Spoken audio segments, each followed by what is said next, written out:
Do you have? Yes, Doc. Yes, Doc. Okay. Shall we start?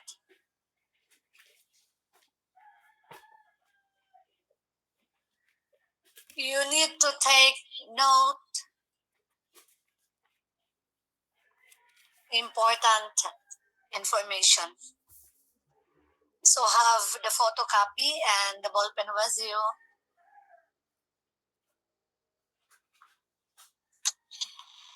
This is a sort of refreshment in your subject, educational research, particularly in writing thesis. Okay, shall we start? Let us start with the title. Gamit yung microphone. Just? Gusto ba? Just mo? Nag-adjust ng tuwing kalma. Adjust ko. Magtata ko yung kuwan. Okay, ilan yung gamit. Okay? Now, in using or choosing your title, number one, it should be brief and concise.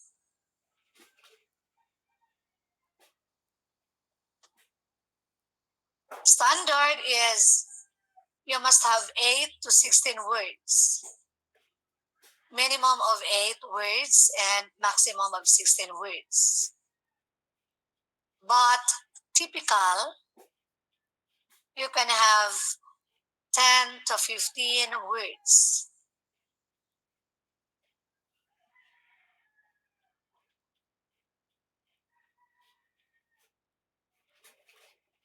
To summarize, meaning you have a minimum of 8 and a maximum of 16 words. What I have mentioned a while ago is the typical one is 10 to 15 words. Next one is you must use active verbs. Avoid complex noun-based phrases. So active verbs lang. Avoid unnecessary details. When we say unnecessary details, meaning words which are not important, do not belong to independent and dependent variables, should not be included in your title. I think you know already what are those independent variables. The cause or the causes or the factors, and the dependent variable is the effect, the result. Example, psychological stressors. Psychological stressors can be considered as the independent variable. Unsa ang effect? Unsay maigo niya? Example, the teacher's performance rating. Because of the psychological stressors, it might affect the teacher's teaching performance. Meaning, when you create the topic, you could only say psychological stressors among teachers and their teaching performance. You notice we have only the independent and the dependent variable. Okay, that's one of the example. Another is avoid starting your title with the article a and da.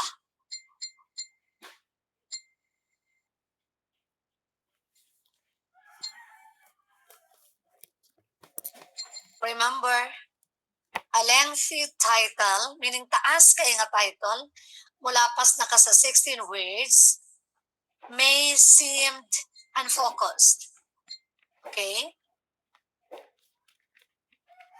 siya shall we say, captivate the interest of the readers. So a title must be informative. What makes it informative? Because there is independent and the dependent variable. The one I mentioned a while ago. The psychological stressors as the independent and the teaching performance as the dependent variable. The cause and the effect. Okay? We have also modern title is, we call it, in psychology, we call it a sexy title. Sexy title because it's brief and concise. You don't need actually to include the name of the school unless necessary. Unless necessary. Tell, can we call Jasper? Tell, call Jasper for screenshots. Okay, then you will be using Arial 12. Arial 12, double space. Arial 12, double space. With short coupon band. You cannot use A4 in our SPC format. It must be short.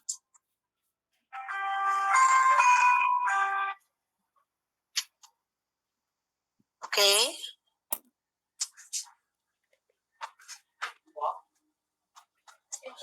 And then, in a one facing the short coupon band, on top, must have 1 inch only margin. Left side, 1 inch. Below, 1 inch. Then, left side, 1.5 inches.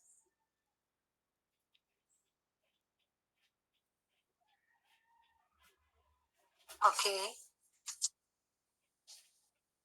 That's all about the title. Let's go to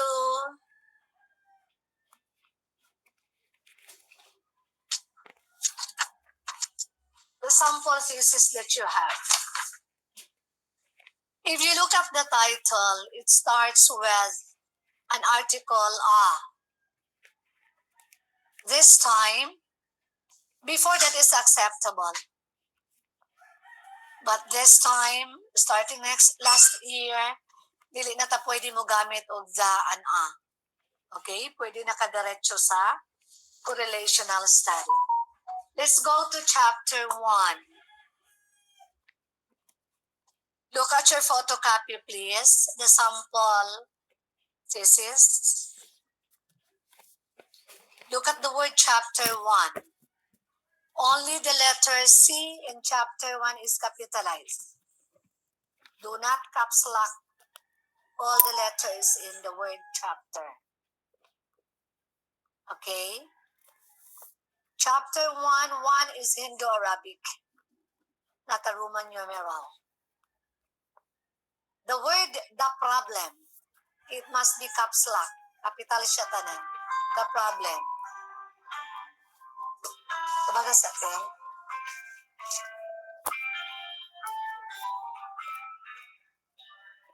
mutad akin sa. Then go to the introduction.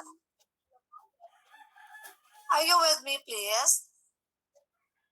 Are you with me? Everybody's with me, yes? Yes, Doc. The word introduction, please.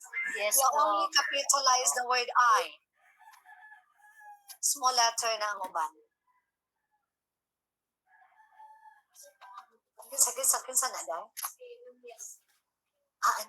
Namukul ko, balik na ng klase pa si Doc. Mag-call balik si Doc sa imo.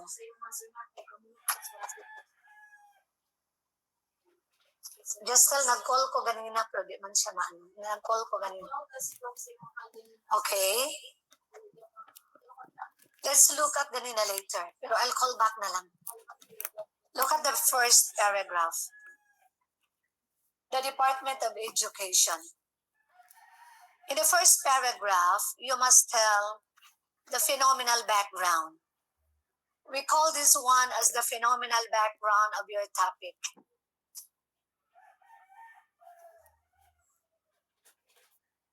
Phenomenal background followed by a legal basis.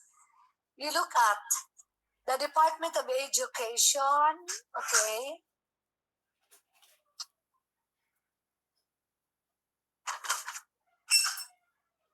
Your topic actually is talking about learning techniques and the pupil's learning outcomes. The phenomenal background being used in this study is she cited about learning techniques as stipulated in the Department of Education. And then in the second paragraph, it is followed by a legal basis. Okay, so meaning to say, in the introduction, first paragraph, you start with a phenomenal background about your topic, and the second paragraph must be a legal basis, a national deputy order about your study. Okay? And the next paragraph, if your topic example, if your topic is all about,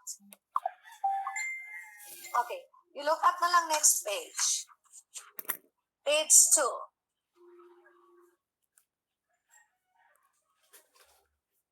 Again, after the first paragraph, which is phenomenal background, second paragraph followed by a legal basis or a deputy order. The third and the last paragraph must be all about concepts and literature about your topic. The sample topic that we have is all about learning techniques. So you will notice the next paragraph.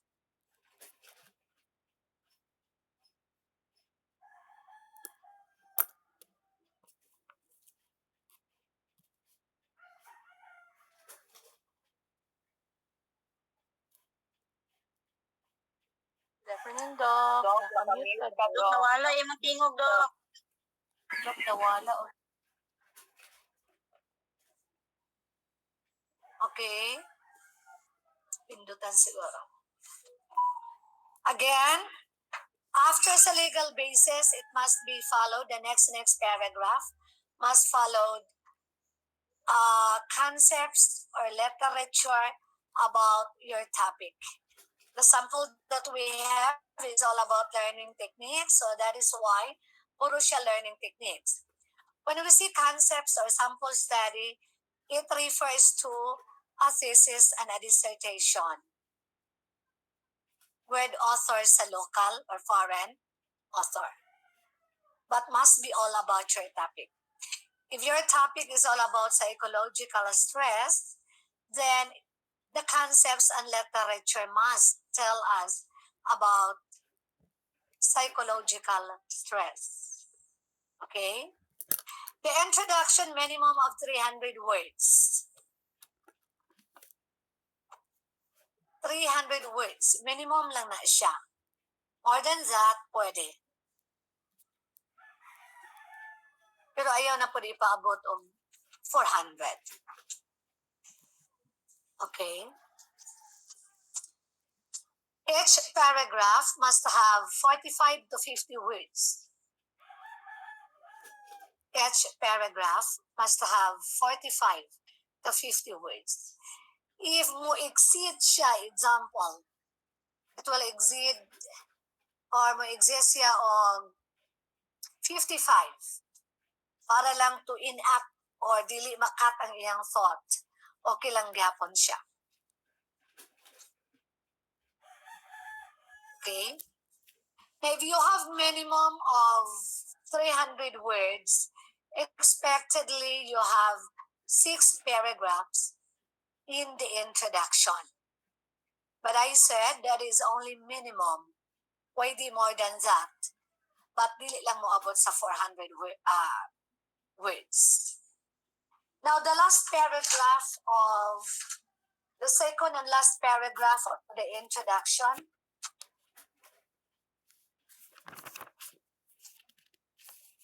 must be a roadmap. What is roadmap?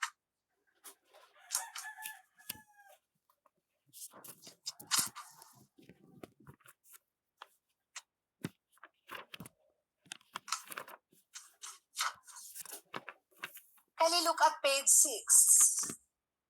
Open page 6. This is the last paragraph of your introduction. I said the second or last paragraph must be a roadmap. A roadmap is, first you mention the existing problem. When you choose the specific topic, meaning there is a problem in the school where you will be conducting your study. So once you've mentioned the problem, example, can you look at page 6? Based on the recent situation of Kamamanan Elementary School, majority of the pupils are of lack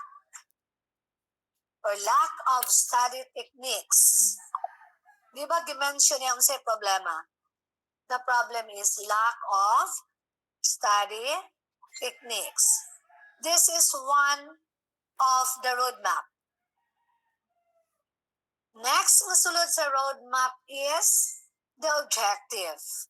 You've mentioned the problem and you tell us now your objective or your purpose.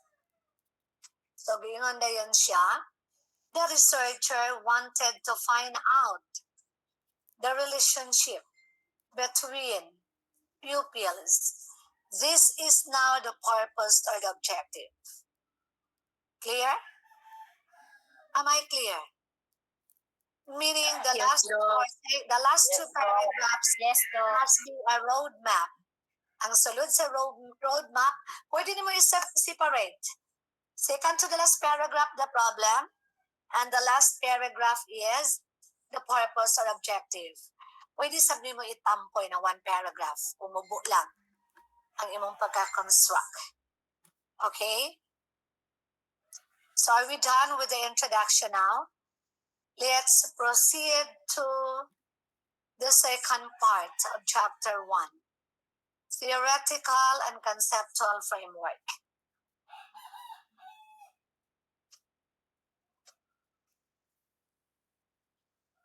Okay. This study is related on the study of Susu 2017. The first paragraph of the theoretical and conceptual framework must be the anchored study. We are trying to avoid a researcher-made questionnaire or kanang researcher-made nga topic nga wala pagay kaparya. Because if you make a researcher, or shall we say, if you have a researcher-made thesis with the questionnaire, kaduhata mag-stat. I-validate pa nato ang questionnaire. Manang we prefer to have an anchored study. So in the first paragraph, if you have anchored study, you state, asa naka-anchor imong study, which similar mo og study. When we say similar, meaning same mo og topic, same mo og independent and dependent variable. You know what is independent and dependent? Kindly look at page 9. Page 9. That is the sample of independent and dependent variables. Meaning, kung gi-anchor nimo to a certain study, meaning you have the same independent variable and dependent variable. But take note, ang independent variable, pwede nimo i-modify. That's why mingon ka a modified study. Modify meaning gipunan or gikulangan nimo ang independent variable. But as is an imong dependent variable. Unang we call it as modified. But if you copied everything, the independent and dependent, then that is adapted. Adapted ang imong questionnaire. Whatever is your schema of the study, your independent and dependent variable na imong gi-anchor, imo sang i-adapt ang iyang questionnaire para di na mo mag-validate. Am I clear? Go back page 6. Okay? So the first paragraph, you state, the study is anchored or related to the study of Susu. Then you mention what is her study all about. The second paragraph must be a theory. Ani ang pinakalisod na research. A theory that will support your topic, your study. Daghan kay manggawas nga theory, but majority dili mo igo sa imong topic. Search na po ka more theories. Ano yung problema? Pinakalaban pangitaon, a research is the theory. But your study will not be accepted without the theory. The second paragraph must be your theory. Second, third, and fourth must discuss about theory. You can have 1, 2 theories. But more than that, ayaw na. 1 and 2 lang. If you have only 1 theory, okay na siya. Okay?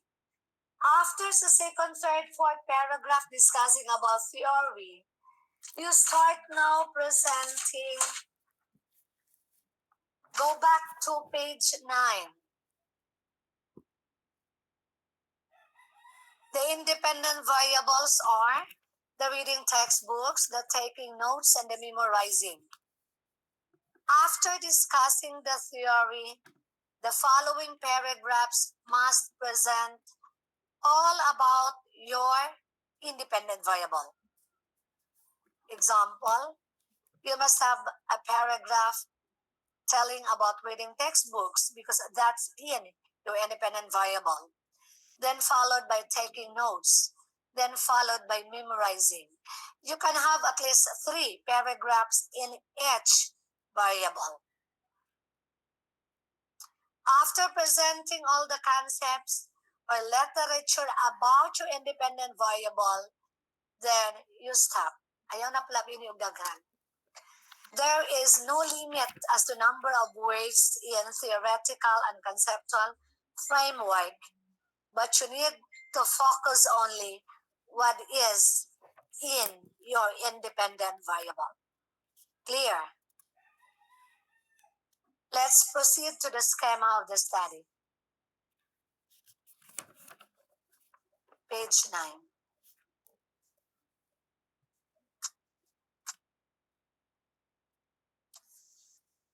The schema of the study now, this is the course, the reading text, the taking notes, and memorizing, or the study techniques.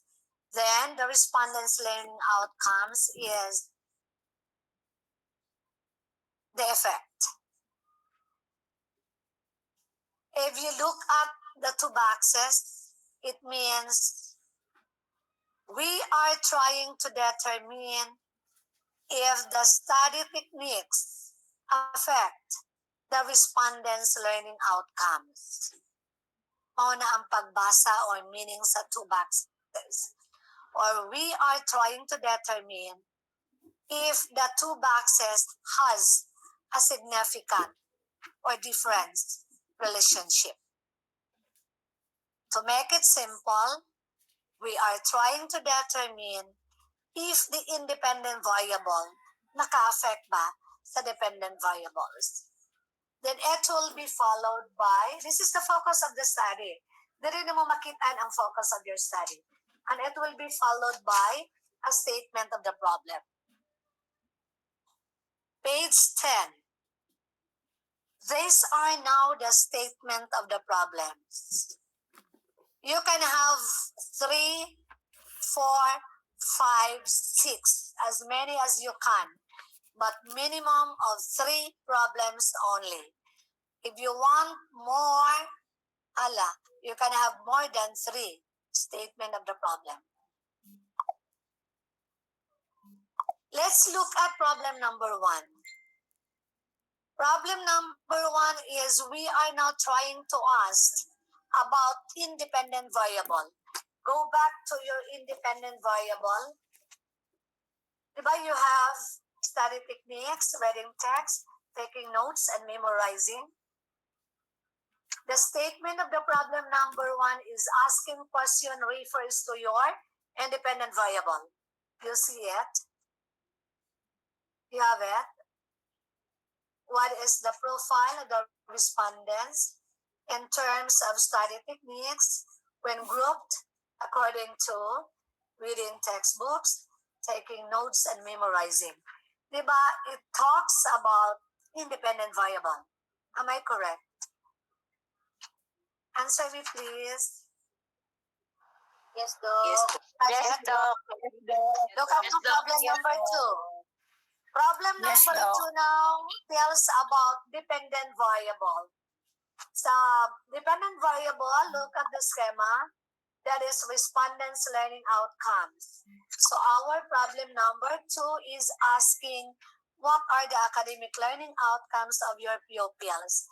Then you have outstanding, very satisfactory, satisfactory. These are the indicators.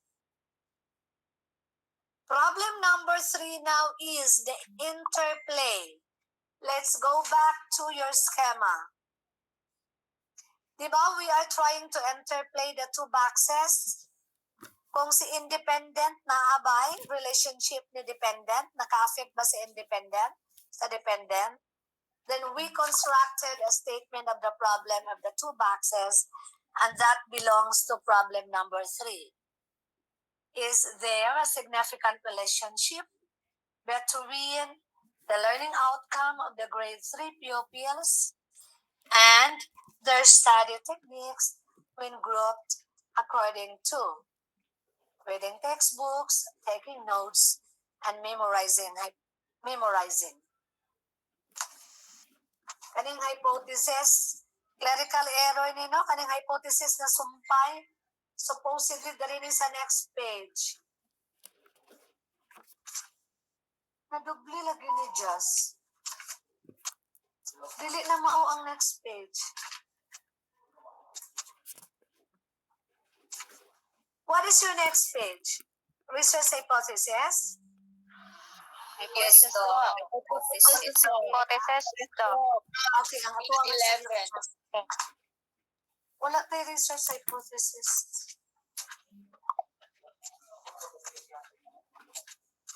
Okay, wala ko'y copy sa research hypothesis, but sige. In your research hypothesis, nakaingon diha, problem 1 and 2 are hypothesis free. Correct ko? Yes, Doc. Yes, Doc.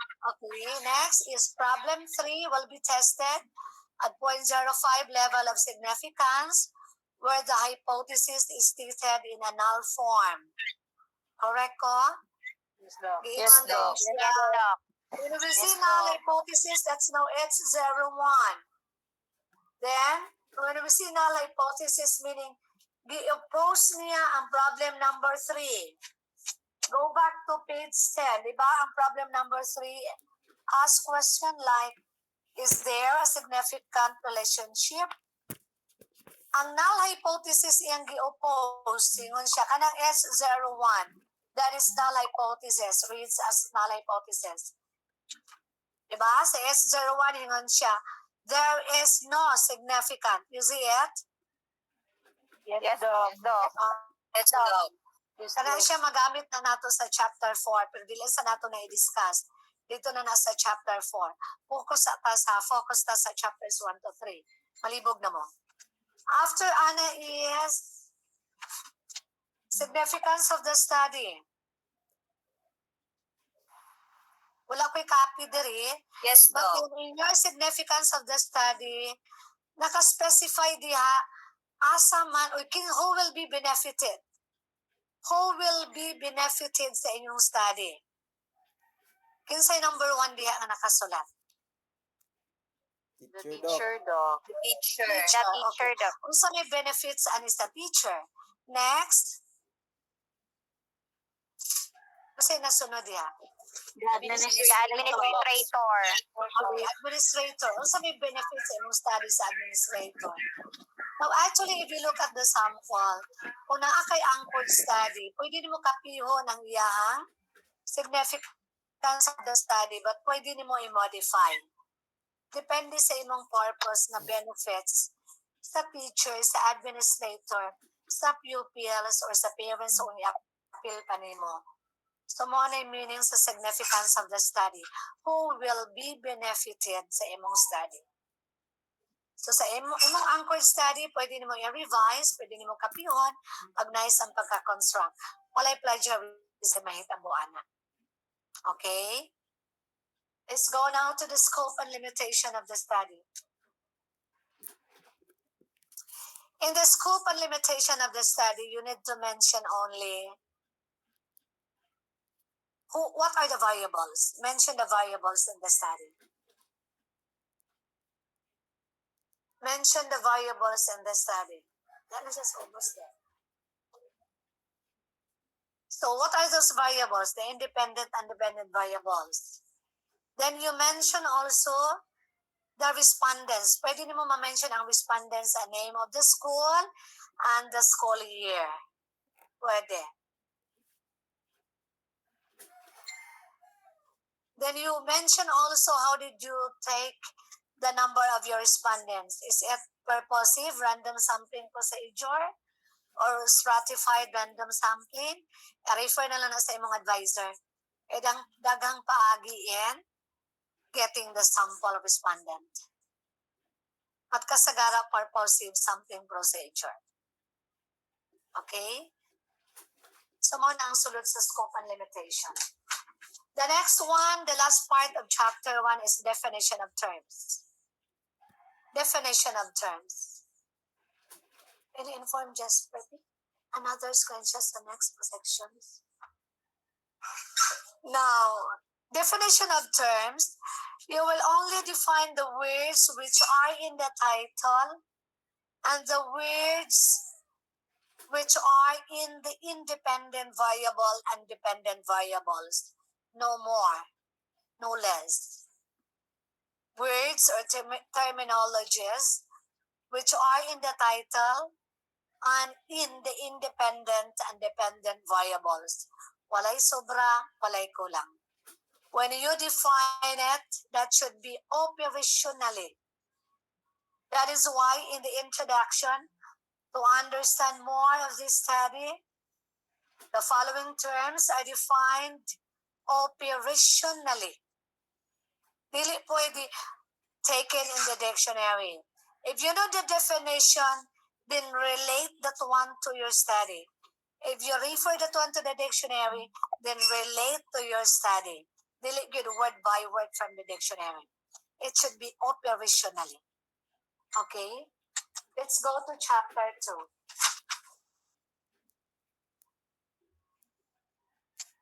Again, a quick clarification. This is the common fault.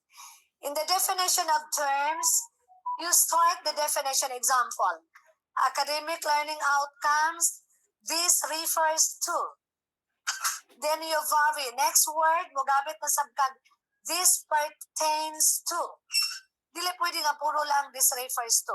You can use this pertains to, this indicates, this implies, this signifies, this means.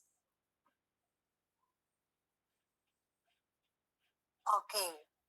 Or this identifies. So ayaw ipariyata na nga this refers, this refers, this refers. You need to vary the beginning of the definition of the term. Go now to the chapter 2. The first paragraph in chapter 2, pwede rin siya basahon. That's only the introduction. The second paragraph now is, you start with a legal basis. Ganina sa introduction, our second paragraph is all about the legal basis. If you have debit order, I'm sure naasabtay mga division order. Or naapay debit order in relation to the debit order na imong dimension sa second paragraph sa introduction. So another debit order related to your topic na wala ma-mention sa second paragraph in your introduction should be stated here as the first paragraph in local settings. We have only two parts in chapter 2.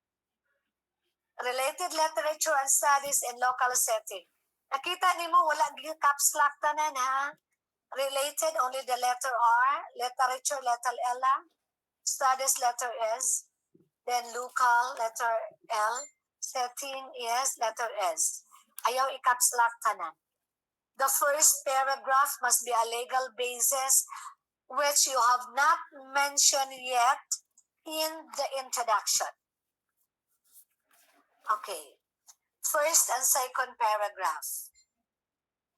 Since it is local setting, expectedly all the authors are Pinoy, a local man. Minimum of 10 authors. The topic must be all about your topic, your title, your independent variable or dependent variable. Unsay sulod, it must be a literature or a sample study like thesis and dissertation, citing about your topic, and the author must be Pinoy. Minimum of 10 authors. Clear. More than 10 authors acceptable, but minimum of 10 authors. Let's go to the next one, the second part, which is the foreign settings. Related literature and studies in foreign settings. Again, kay foreign man, then the authors must be all foreign. The same thing, wala na legal basis, but all paragraphs must be a concepts or a literature or concepts taken from a thesis and dissertation, a literature regarding your topic. Minimum of 10 authors. More than that, acceptable. Next, let's proceed to chapter 3. Almost done. Screenshot to, wala may mga new faces. Just. Chapter 3.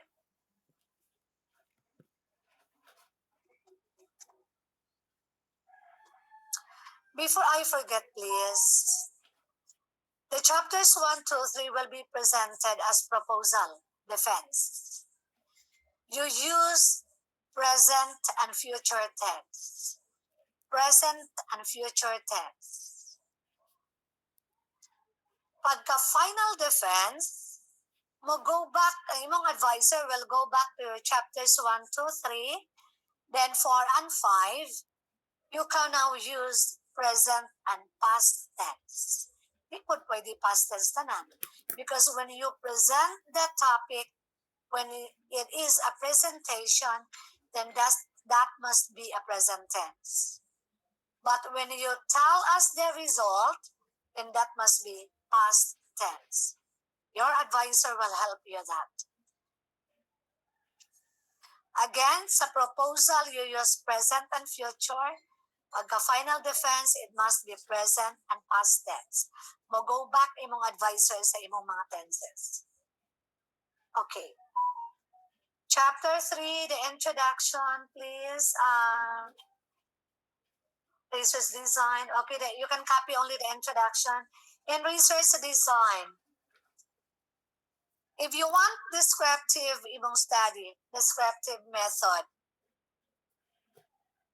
mo ng your topic, your data, pwede ang last year nga data sa grado if all about grado, or ang present. descriptive. But if you will be using experimental, karon first semester, gusto ka experimental, mahuman pa ka dito pa sa pagka-summer. So, dili pa ka maka-final defense sa second sem. Kay experimental man, tiwason pa ni imong study, nga mahuman ang one school year, aya ka makakuha data, aya ka dayon maka-proceed sa chapter 4 and 5. But if it is descriptive, you use the data last year or the first and second, third grading as your data for chapter 4 and 5, then that is descriptive. Majority use actually a descriptive method para dali na sila mahuman. But if you want really experimental, okay, go. But you cannot go with your group na mag-final defense next sem. Pwede ka mag-final defense dito na sa summer. Okay? So, if you want experimental, talk that one to your advisor. So, if you look at the research design, it talks about descriptive method. So, actually, pwede rin mo ni masuon, no? Kay dili man nato pwede nga malahi ang definition sa descriptive method. So, you can follow what is here in the paragraph. The next part is the research environment. The research environment is you tell the history and the geographical location of the school where your study be conducted. Research environment, only research ko anang da, wala na nang da karon. Research environment only. You notice na gamit siya, this study was conducted. Kaya humanamang good siya final defense. Pero kay mag-propose pa man mo, it should be, this study will be conducted. Kay proposal man, sa future tense ta. Kani was kay humanaman. So this study will be conducted.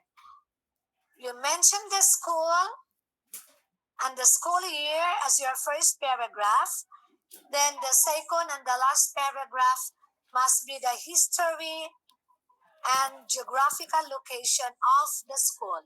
Again, the first paragraph will be state the school where your study be conducted and the academic school year. And the second and the last paragraph must be the history and the geographical location of your study. Clear? After that one is the one-page map of the school. Kung walay map pa inyong school, wa pa kahimo, wala sa SIP ninyo, you can use the barangay map, but i-highlight lang ang school. If there is a barangay map, I'm sure nakatatak po di ang inyong school. Highlight lang din ang inyong school. Okay? But the history must not all about the barangay, but it must be history of the school and the geographical location of the school from the second paragraph to the last. Clear? Let's proceed to the next. Research respondents. In the research respondent, be specific. Number one, who? Who are your respondents? Number two, what? What school? Number three, when? Kano saan mo i-conduct? Okay? The next one is how. How did you get your sample respondent? The researcher used a random sampling procedure. Okay, or purposive sampling baka. Okay. So, mura na siya isulod sa research respondents. Then, sa research, ang research sampling design, pwede na siya isumpay sa research respondents. Pwede na kawalay research sampling design. The paragraph that you have here as your research sampling design, pwede ni mo himo ang second paragraph sa imong research respondents. But if you want to segregate ilain gyud mo, i-mention gyud mo nga research sampling design, still acceptable. But if di na ka magbutang og research sampling design nga word, isumpay lang nimo sa research respondents, still acceptable. Next, research instrument. You remember sa theoretical framework, page 6. Kindly go back, page 6. Kindly go back, page 6. Para sa yun na ako i-explain. In page 6, you have, the study is related to the study of Suso, 2017. Dito nakaangko imong study. Expectedly, kung imong gikapitanan yung independent and dependent variables, expectedly, you also adapted the questionnaire. Go back to the research instrument. Tingon siya. The study is adapted. Please. Adapted ni nga ADAPTED. Kani corrected na ni no? Kani atong sample, wala pa naman correction eh. The study is adapted.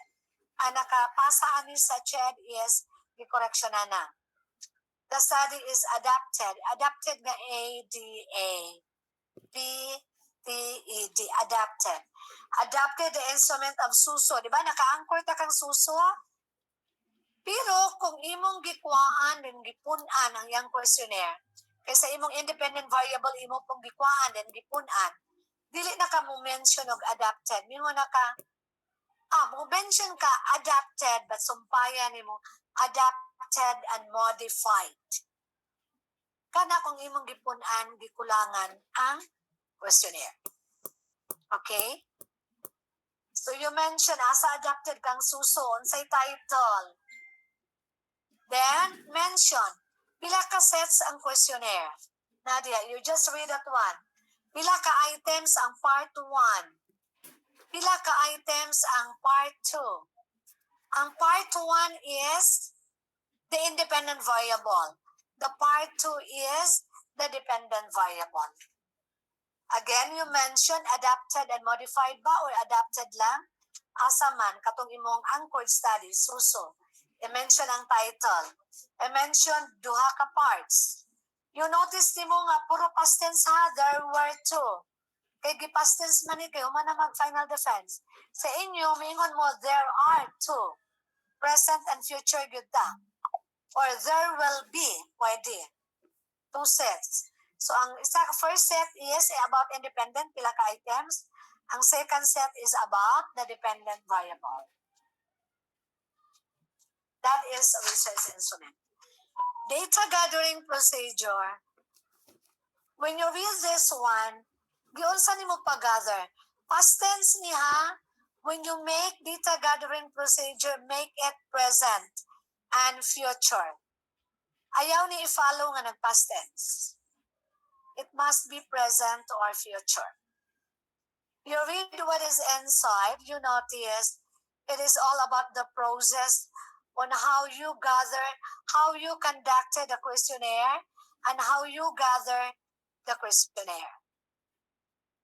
So, pwede na nimo i-paraphrase or i-revise in your own way of stating the data gathering procedure.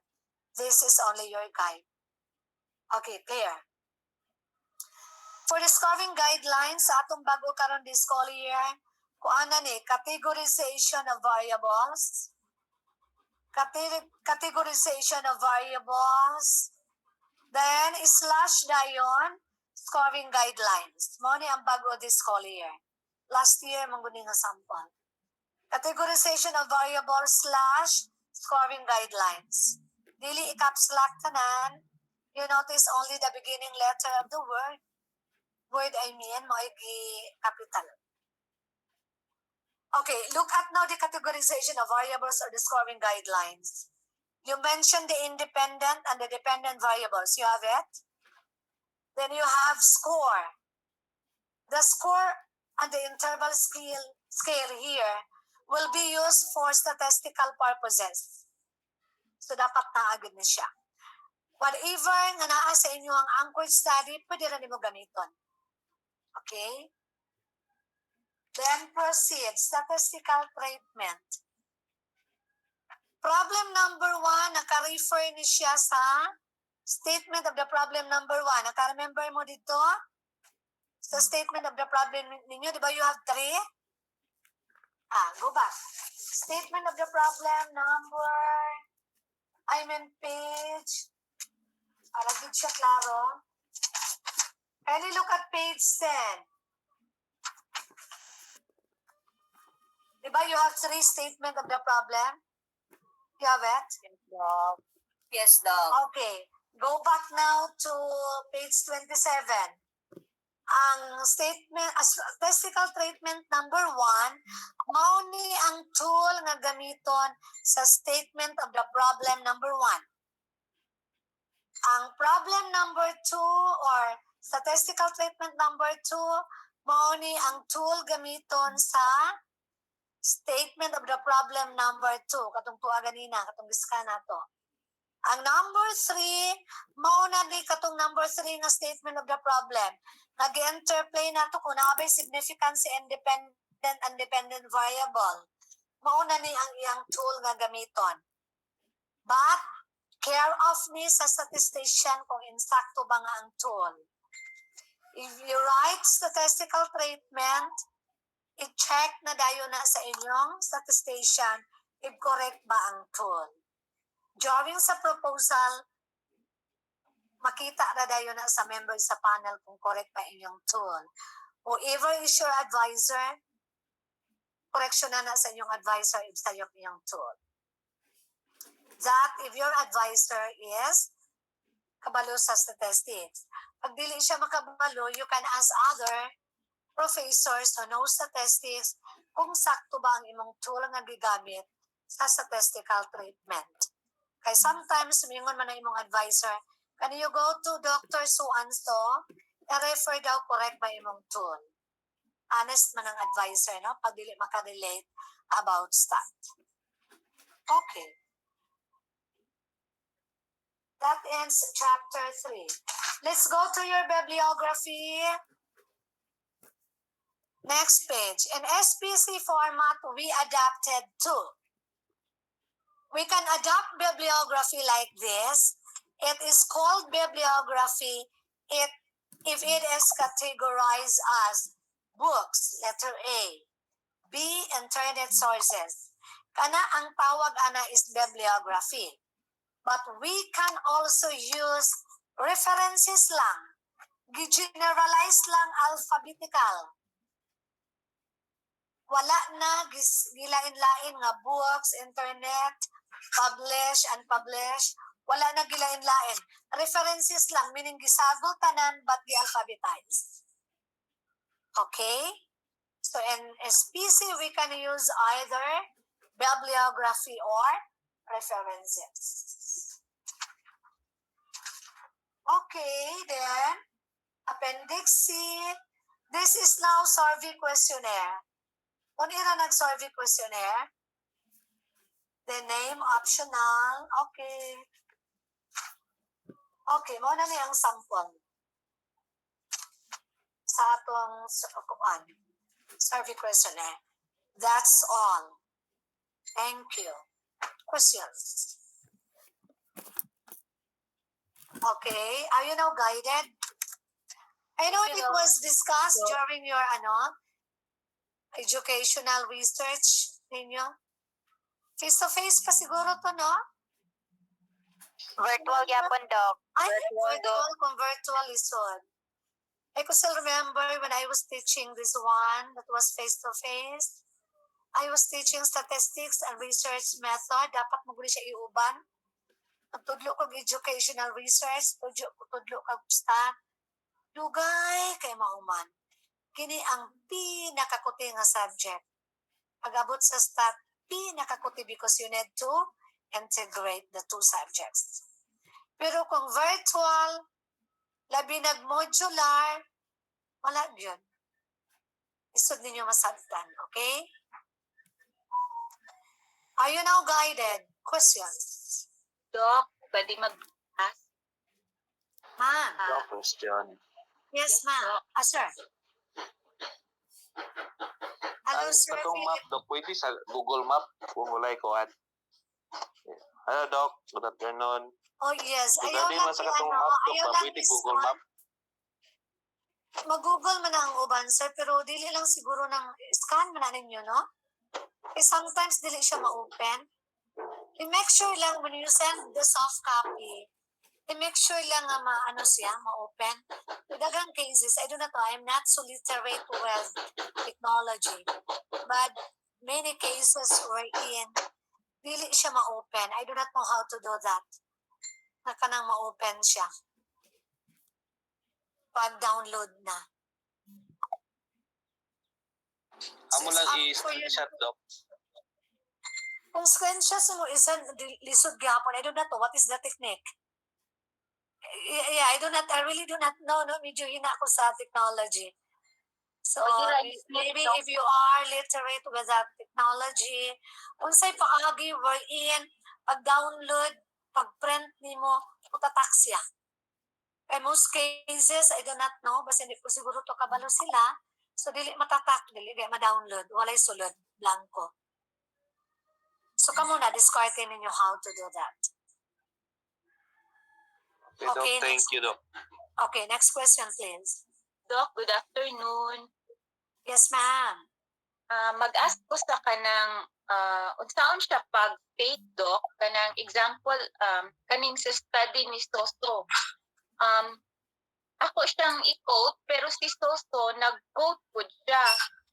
Unsa ang akong reference si Soso or ang iyahang gi-quote? Silang duha.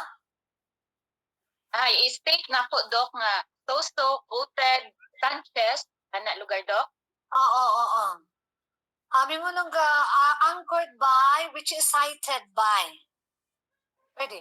Pero, para wala ko ayaw na i-appeal tong asa niya gi-cite. Ang Okay. latest na lang. Pwede ra ang So, latest. Si Soso, ana, Doc? No, latest lang ang imong giangkoran. Okay. Ayaw na kung asa gihit ka na. Panalitan, kang season, asa man naging ka ni season? So not necessary. You need to mention kung asa siya naka-anchored po. So get what Very is the good. latest. Salamat, Doc. Okay. Next, please.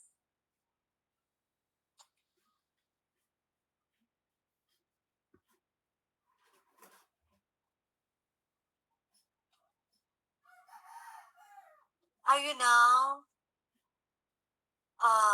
Line daw. What person mommy using? Yeah. Hello? Hello, Doc. Yes, ma'am. Nung Gailoa. Deadline for submission, Doc. Yeah, please submit it before sa schedule sa compre. Okay, thank you, Doc. After sa compre, you will be given your advisor. And your copy will be given to your advisor also. So, problema na sa imong advisor sa on pag-edit.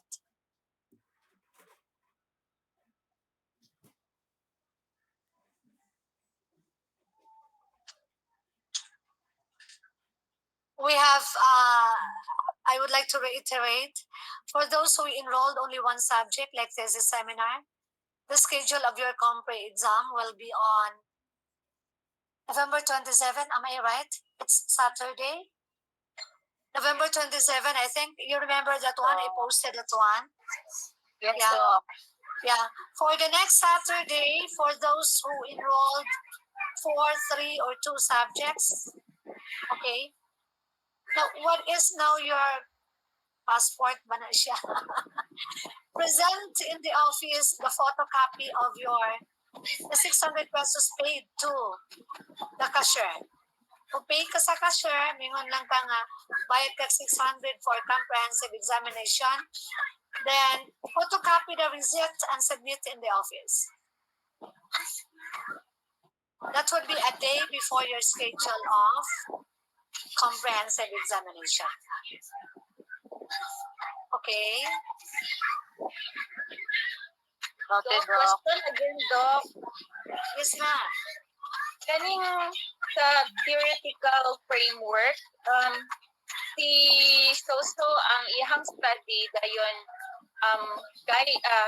anchored niya or guided by Piaget cognitive learning theory.